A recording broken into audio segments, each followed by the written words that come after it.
Hey, it's another little Wayne bite. Just a little taste of this and that. Today I'm celebrating Cinco de Mayo with a grilled pork medallion that has been seasoned with flavors I grew up with in Texas, along with a Pico De Gallo made with grilled corn, onions, and jalapenos. It's a great combination along with some margaritas.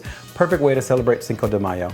Now before we get started, just a reminder, please subscribe to my YouTube channel. You'll get more recipes, craft projects, restaurant reviews, even travel tips, all in the same spot. So just click on the subscribe button and the notification bell so you always know when new videos are coming out. So let's put this recipe together. Okay, I start with 1.5 pounds of pork tenderloin that I've rinsed in cold water and patted dry with paper towels.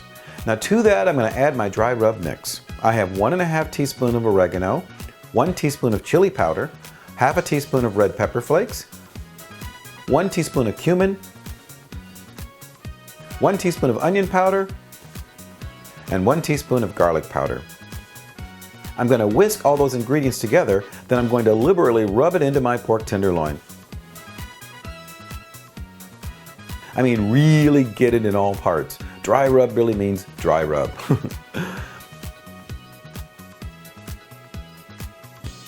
Then I'm going to place the tenderloin in a sealable bag and let it marinate for 3 hours, or overnight if you like.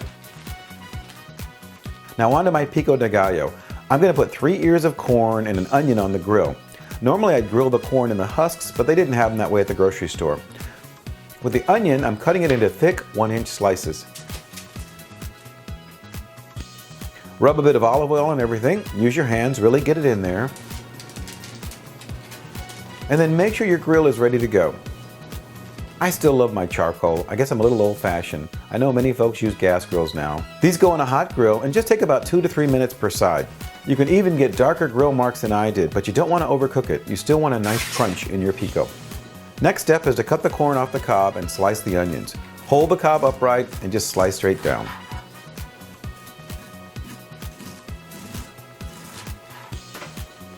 And with the onions, try to get a uniform chop.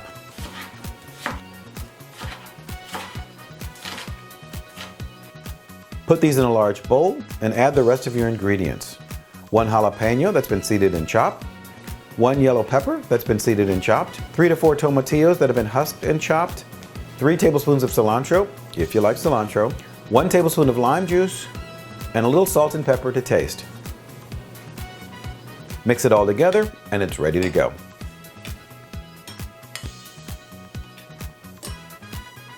Now on to the medallions. Slice the tenderloins crosswise into 1.5-inch pieces and lay them flat. Cover them with plastic and flatten them down to about a 1-inch thickness. You can use a meat pounder or something heavy like a tin can.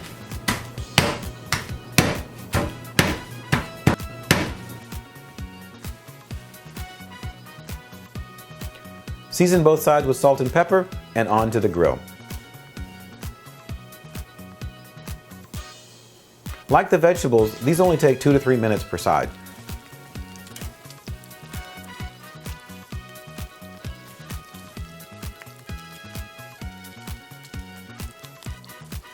You want them to reach an internal temperature of 150 degrees, and based on the thickness, that won't take long at all.